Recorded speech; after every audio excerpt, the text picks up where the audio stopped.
I would like to tell you the truth about ClearTV.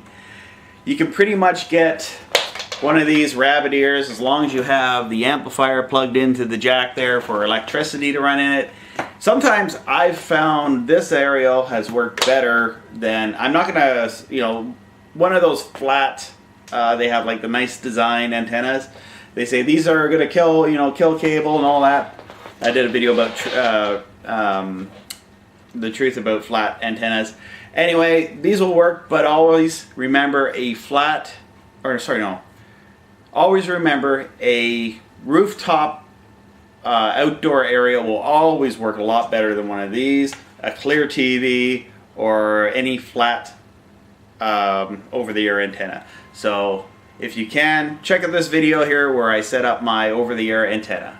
That I'll have in the comments and the link below here somewhere. Thanks very much. Bye. I have a pair of rabbit ears growing out of my head. It's crazy. I can receive TV signals off my head. It's crazy.